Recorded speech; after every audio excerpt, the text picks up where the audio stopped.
Next point आपल्याला बघायचं आहे gall bladder. Gall bladder it is actually with liver. लिव्हरला अटॅचमेंट त्याची असते. ओके, मी तुम्हाला सरफेसेस सांगितलेले होते. अँटेरियर सरफेस म्हणजे काय, पोस्टेरियर सरफेस म्हणजे काय, या सरफेसबद्दल मी ऑलरेडी बोललो आहे. मला असं वाटतं की लिव्हरचं स्ट्रक्चर आपल्याला सगळ्यांना समजलं असेल. लिव्हर 2 लोब असतात लिव्हरला, मेन 2 लोब. हा राईट साईडचा लोब आहे आणि हा लेफ्ट साईडचा लोब आहे. असे 2 टाईपचे लोब प्रेझेंट आहेत. लिव्हरचा जो पुढचा पार्ट असतो त्याला अँटेरियर सरफेस असं म्हणतात. फ्रंटचा जो पार्ट आहे त्या पार्टला अँटेरियर सरफेस असं म्हणतात. Anterior surface of liver. आणि जर तुम्ही बघितला मागच्या बाजूचा जो सरफेस आहे त्याला पोस्टेरियर सरफेस म्हणतात. त्या पोस्टेरियर सरफेसला कनेक्टिव्ह टिश्यूने अटॅच असलेलं एक पियर शेप ग्लँड प्रेझेंट आहे. पियर शेप ग्लँड लाईक दिस. पियर शेप ग्लँड थोडी मोठी झाली. पियर शेप ग्लँड प्रेझेंट आहे लाईक दिस. आणि हिला डक्ट प्रेझेंट आहे, लक्षात ठेवा. आणि ही कनेक्टिव्ह टिश्यू पोस्टेरियर सरफेसला ही ग्लँड अटॅच आहे. नेमकं ही ग्लँड असते कशी तर पियर शेप आहे, लक्षात ठेवा. या टाईपमध्ये असते अशी. आणि ही लिव्हरला पोस्टेरियर सरफेसला अटॅच आहे. अँटेरियर सरफेस म्हणजे फ्रंट साईड आणि पोस्टेरियर सरफेस म्हणजे बॅक साईड. ही पियर शेप आणि ह्याला एक डक्ट असते. तर डक्टला आपण सिस्टिक डक्ट असं म्हणतो. काय म्हणतो आपण याला? सिस्टिक डक्ट असं म्हणतो. ओके, या ब्लॅडरला गॉल ब्लॅडर असं म्हणायचं. आणि ही जी डक्ट आहे ह्या डक्टला आपण सिस्टिक डक्ट असं म्हणतो. Gall bladder and cystic duct. Okay, आता ह्याचं फंक्शन काय तर लिव्हरमध्ये तयार झालेलं जे काय बाईल असतं, लिव्हरमध्ये तयार झालेलं जे बाईल ज्यूस असतं टेम्पररली ह्या सॅकमध्ये स्टोरेज होतं. स्टोरेज ऑफ बाईल. आणि जेव्हा जेव्हा गरज लागेल त्यावेळेस ह्या डक्टमधून ते डिओडेनममध्ये सिक्रेट केलं जातं. ह्याला आपण म्हणतो गॉल ब्लॅडर. काही ॲनिमल्स असे आहेत, फॉर एक्झाम्पल रॅट, हॉर्स, यांच्यामध्ये गॉल ब्लॅडर अब्सेंट आहे, लक्षात ठेवा. रॅट, उंदीर आणि घोडा, हॉर्स यांच्यामध्ये गॉल ब्लॅडर अब्सेंट आहे. बाकी मॅमल्समध्ये सगळ्यांमध्ये ही गॉल ब्लॅडर प्रेझेंट आहे. गॉल ब्लॅडर हे मस्क्युलर स्ट्रक्चर आहे जे लिव्हरच्या पोस्टेरियर सरफेसला अटॅच असून त्याच्यामध्ये बाईल स्टोअर केलं जातं आणि जेव्हा जेव्हा गरज असेल तेव्हा ते बाईल सिक्रेट केलं जातं. तर हा जो प्रकार आहे याला आपण गॉल ब्लॅडर असं म्हणतो. ओके, ठीक आहे, thank you. The ducts which related with liver हे आपल्याला बघायचं आहे. मी डक्ट्सबद्दल बोलणार आहे. डक्ट्सबद्दल मी बोलणार आहे. लिव्हरच्या डक्ट्सबद्दल आता आपल्याला माहित आहे की हा जो सरफेस आहे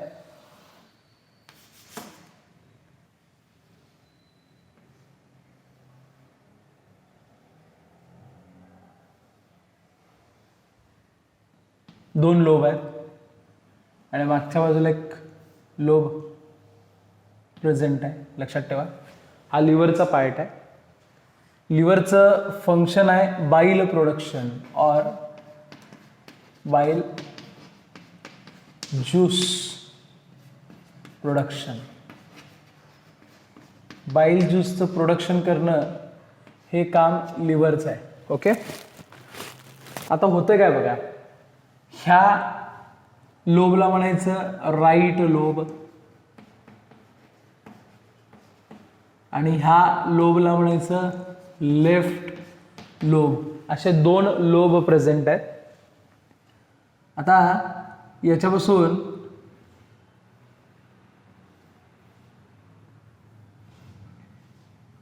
ही अशी एक डक्ट बाहेर पडते आणि यापासून अशी एक डक्ट बाहेर पडते. ओके, 2 डक्ट बाहेर पडतात. एका डक्टला आपण म्हणतो लेफ्ट हिपॅटिक डक्ट. ओके, आणि हिला आपण म्हणतो राईट हिपॅटिक डक्ट. दोन टाईपचे डक्ट आहेत, लेफ्ट हिपॅटिक डक्ट आणि राईट हिपॅटिक डक्ट. त्या दोन्ही एकमेकांना येऊन पुढं फ्यूज होतात. ओके, हे फ्यूज झाल्या. याला म्हणायचं कॉमन हिपॅटिक डक्ट. याला आपण कॉमन हिपॅटिक डक्ट असं म्हणतो. नेक्स्ट ही कंटिन्यू होते अशी. मध्ये कोण येणार तर मध्ये गॉल ब्लॅडर येणार. लक्षात ठेवा, गॉल ब्लॅडर पियर शेपचा असतो. ओके, त्याला एक डक्ट असते, ती डक्ट कॉमन हिपॅटिक डक्टला जॉईन होती. त्या डक्टला आपण म्हणतो सिस्टिक डक्ट. त्या डक्टला आपण म्हणतो सिस्टिक डक्ट. ओके, तिथून ह्या दोन्ही डक्ट एकत्र होतात. या दोन्ही डक्ट एकत्र होतात आणि याला आपण नाव बदलतो आणि बाईल डक्ट असं म्हणतो, कारण याच्यामधून बाईल ज्यूस येणार आहे. बघा, लिव्हरचे दोन लोब आहेत, एक राईट साईडला लोब आहे, एक लेफ्ट साईडला लोब आहे. ह्यातनं एक डक्ट आलं आणि यातनं एक डक्ट आलेला आहे. ही डक्ट जी आहे तिला आपण राईट हिपॅटिक डक्ट असं म्हणतो. लेफ्ट साईडला आहे त्याला लेफ्ट हिपॅटिक डक्ट असं म्हणतो. ह्यातनं बाईल ज्यूस कलेक्ट होऊन खाली येणार आहे. ह्या दोन्ही डक्ट एकमेकांना जॉईन होतात, त्याला आपण म्हणतो कॉमन हिपॅटिक डक्ट. काय म्हणतो आपण त्याला? Common hepatic duct. ही गॉल ब्लॅडर आहे, ही गॉल ब्लॅडर आहे. तिची जी डक्ट आहे त्या डक्टला आपण सिस्टिक डक्ट असं म्हणतो. सिस्टिक डक्ट एकत्र आली की काय होणार आहे, हे दोन्ही जॉईन झाले की बाईल डक्ट होणार आहे.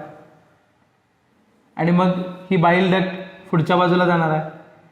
आणि पॅनक्रियाज म्हणून एक ग्लँड आहे, पॅनक्रियाज. ती पॅनक्रियाजची जी काही डक्ट आहे ती सुद्धा ह्याला येऊन मिळणार आहे. आणि त्याच्यानंतर कॉमन हिपॅटो पॅनक्रियाटिक डक्ट तयार होणार आहे. काय होणार आहे? हिपॅटो म्हणजे liver, pancreatic duct. Pancreatic duct मधनं पॅनक्रियाटिक ज्यूस येणार. पॅनक्रियाज मधनं काय येणार? पॅनक्रियाज याचा अर्थ स्वादुपिंड, मराठीत त्याला स्वादुपिंड असं म्हणतात. यातून पॅनक्रियाटिक ज्यूस येणार, यातून बाईल ज्यूस येणार. दोन्ही एकमेकांना कनेक्ट होणार, त्याला म्हणायचं हिपॅटो पॅनक्रियाटिक डक्ट. आणि हिपॅटो पॅनक्रियाटिक डक्ट फायनली जो डिओडेनमचा पार्ट आहे त्या डिओडेनमच्या पार्टमध्ये ओपन होणार आहे. समजतंय? काय डाऊट आहे का? बघा इथं मी लिहितो. First right hepatic plus left hepatic, याच्यापासून काय तयार होणार आहे? Common hepatic duct. Common hepatic duct joins with a cystic duct. Cystic duct कुठे येणार? Gall bladder. त्याच्यापासून काय तयार होणार आहे? बाईल डक्ट होणार आहे. आणि बाईल डक्टला येऊन कोण फ्यूज होणार? Pancreatic duct, which forms hepato pancreatic duct,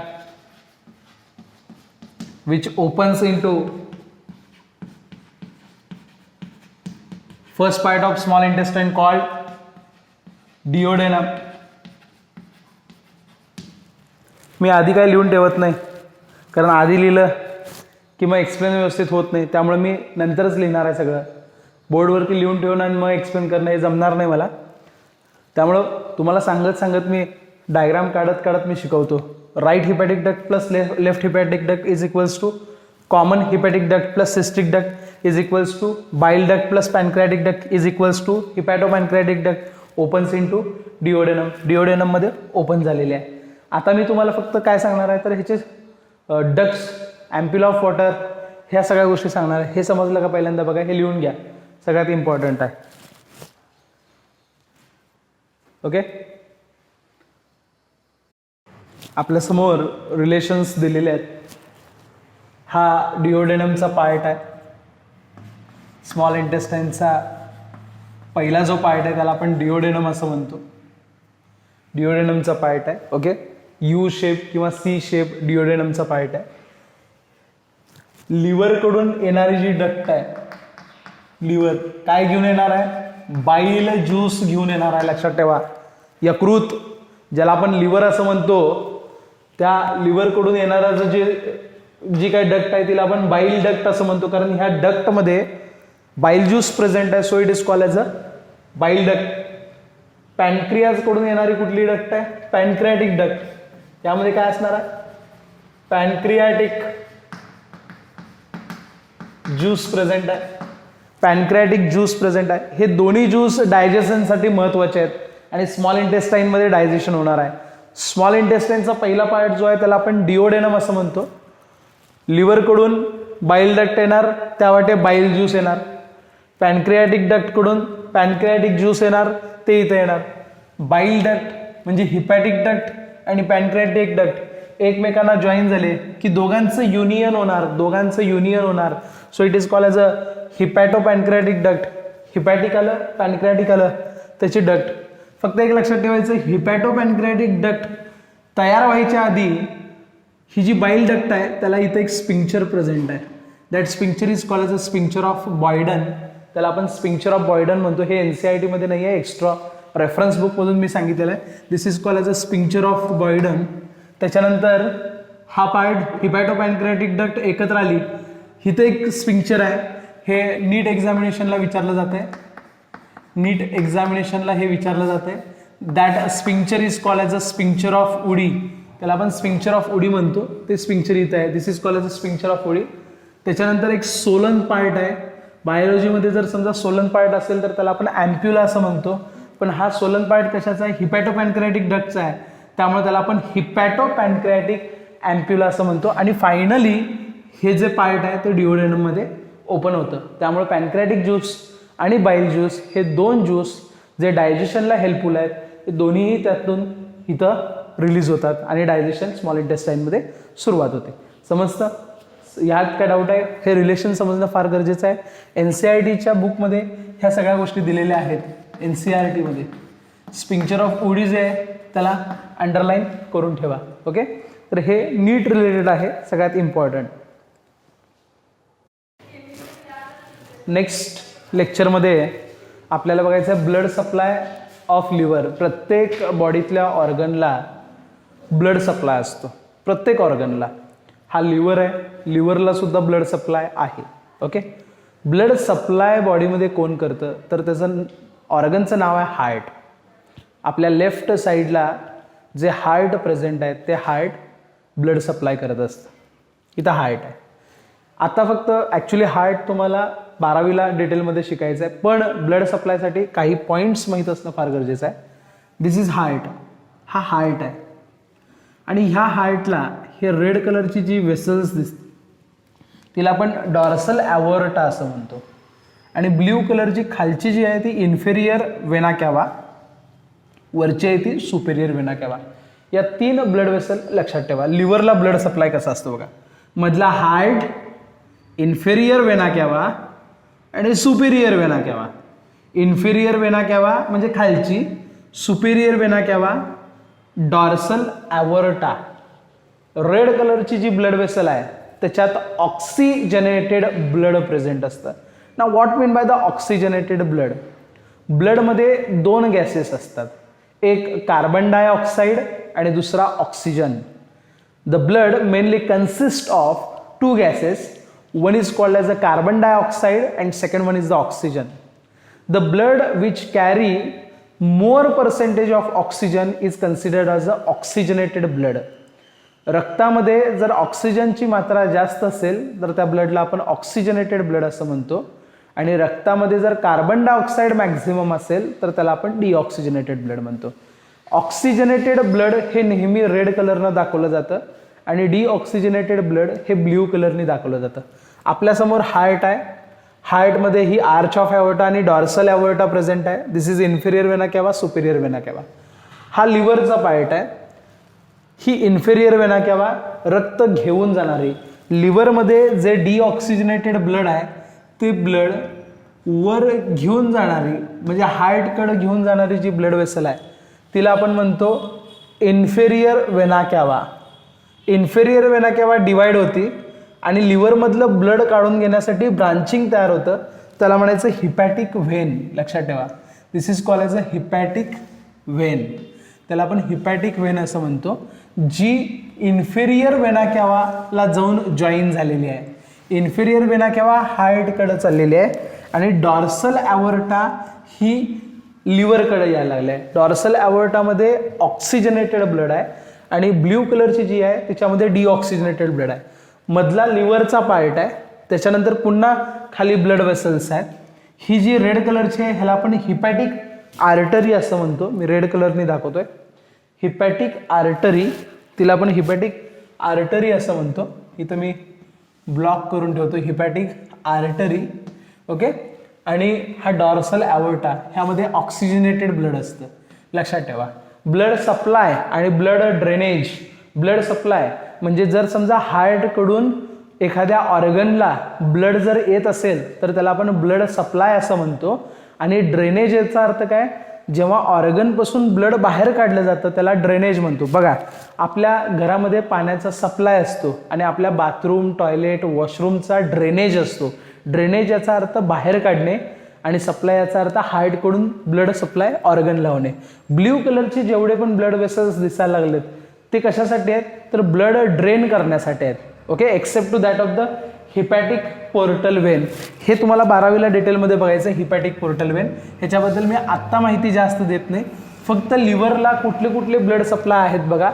dorsal ॲओर्टा आहे, त्याच्यानंतर हिपॅटिक व्हेन आहे, त्याच्यानंतर हिपॅटिक आर्टरी आहे, इन्फेरियर वेना केवा आहे आणि हिपॅटिक पोर्टल व्हेन आहे. हे सगळे लिव्हरचे ब्लड सप्लायज आणि ब्लड ड्रेनेज आहेत. हे आत्ता फक्त तुम्ही लक्षात ठेवायचं आहे. 12वीला हे डिटेलमध्ये तुम्हाला मी सांगणार आहे. हे डायग्राम काढून घ्या, ब्लड वेसलची नावं आहेत अशी पाठ करा. ओके, ठीक आहे, थँक्यू.